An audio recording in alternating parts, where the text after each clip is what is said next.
بسم اللہ الرحمن الرحیم۔ السلام علیکم۔ میرا نام خورشید رانا ہے۔ امید کرتا ہوں آپ سب بھائی خیر خیریت سے ہوں گے۔ اللہ تعالیٰ آپ کو اپنے حفظ و امان میں رکھے، صحت و تندرستی عطا فرمائے۔ تو بڑھتے ہیں آج کے اپنے ٹاپک کی طرف۔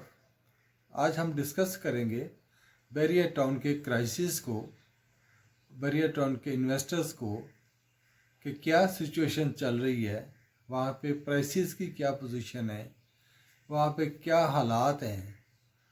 جیسا کہ آپ سب کو معلوم ہی ہوگا کہ ملک ریاض کے اوپر 190 ملین پاؤنڈ سٹرلنگ کا کیس تھا اور 460 ارب روپے جو کہ انہوں نے گورنمنٹ کو ادا کرنے تھے، ان کا کیس چل رہا تھا، جس کا بھی نیب عدالت نے 12 جنوری کو فیصلہ دے دیا۔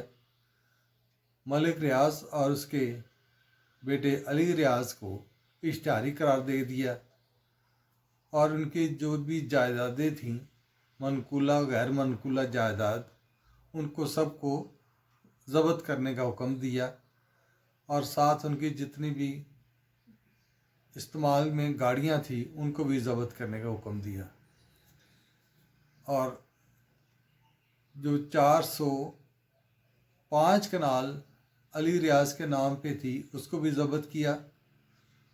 ارینا سنیما ان کی مارکی 25 کنال میں مارکی، اس کو بھی ضبط کرنے کا حکم دے دیا، جس کے اوپر عمل درآمد کر دیا گیا۔ اور ان کے جتنے بھی اکاؤنٹ تھے ان کے نام پہ، ان کو سب کے سب کو سیل کر دیا، جو کہ 78 اکاؤنٹ تھے جو کہ ان کو سیل کر دیا گیا۔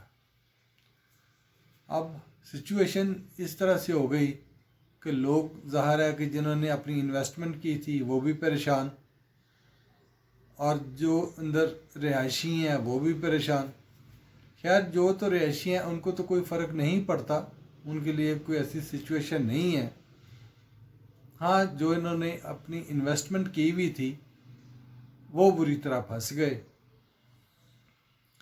بیریا ٹاؤن کراچی کو بھی بہت بڑی ہٹ لگی، اور اسی طرح سب سے زیادہ جو ہٹ ہے وہ لگی بیریا ٹاؤن پشاور کو، کیونکہ وہ سارے کا سارا پروجیکٹ ابھی ہوا میں تھا، اور جو ڈیلر صاحبان نے ان سے ڈیلز اٹھائی ہوئی تھیں سب سے زیادہ تو ہٹ ان بیچاروں کو لگی، وہ تو بری طرح پھنس گئے۔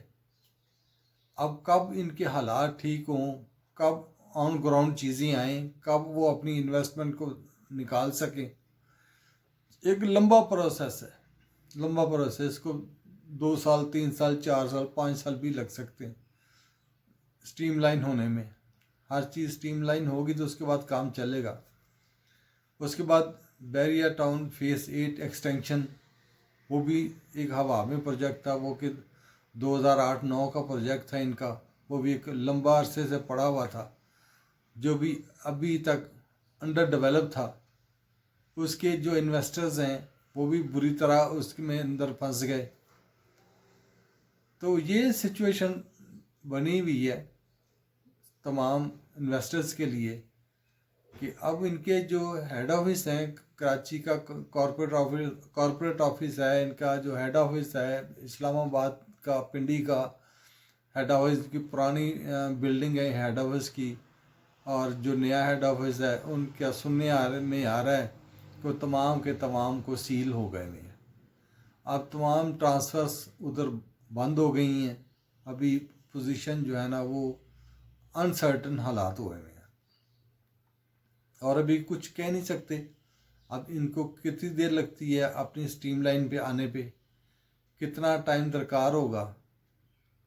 تو اب میرا تو اب مشورہ آپ لوگوں کو یہی ہے کہ جو تو انویسٹمنٹ جن لوگوں نے کی ہوئی ہے، اور ایسے بات وہی ہوتی ہے کہ انویسٹمنٹ آپ اس حساب سے کرتے ہیں خاص کر پراپرٹی میں کہ آپ کے پاس جو فالتو پیسہ ہوتا ہے کہ جس کو آپ کو سمجھتا ہے کہ یار مجھے یہ 2-3 سال کے لیے کوئی ضرورت نہیں ہے، اس کو میں انویسٹ کر دوں، اور جو مجھے نیئر فیوچر میں کسی پیسے کی ضرورت ہے اس کو میں ہولڈ کر لوں، تو وہ تو بندے ہوتے کامیاب. اور جو بندہ یہ سوچتا کہ نہیں آج میں اس کو سارے کا سارا پیسہ انویسٹ کر دوں, کوئی نہیں جب ضرورت پڑے گی تو میں پراپرٹی بیچ لوں گا, وہ ایکچولی وہ ہو جاتے پریشان. اب اس سچویشن میں اگر وہ اپنی پراپرٹی کو بیچتے ہیں تو وہ سیدھا سیدھا اپنا نقصان کریں گے. اب وہ اس کا نقصان کا ازالہ پھر کوئی نہیں ہے. اب اس میں تو وہی کامیاب ہے جو اس کو ہولڈ کر لے گا, ہولڈ کر کے بھول جائے سچویشن کو. سوری. تو جو ہولڈ کر لے گا وہی کامیاب ہے. اب اس کو کم از کم کو 1-2 سال کے لیے تو آپ اس کو دیکھے بھی نہ میں نے کیا لیا تھا یا کیا دیا تھا, چیزیں پڑی رہنے دیں.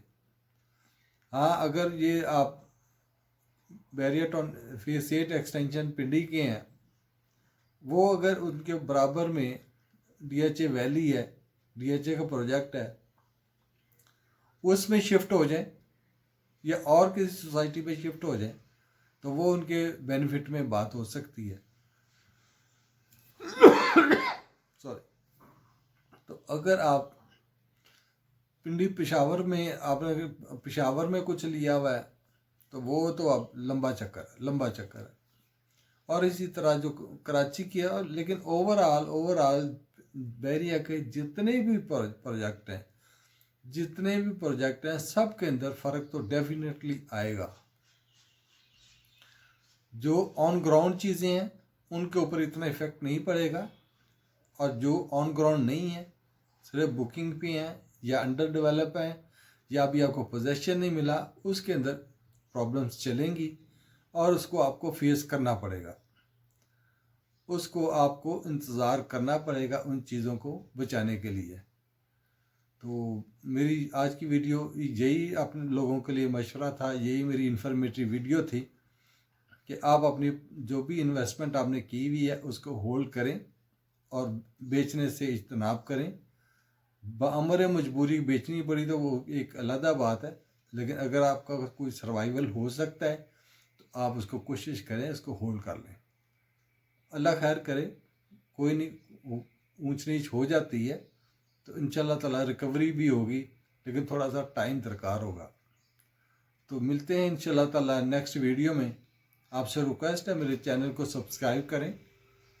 ملتے ہیں نیکسٹ ویڈیو میں, تب تک کے لیے اجازت. اللہ حافظ.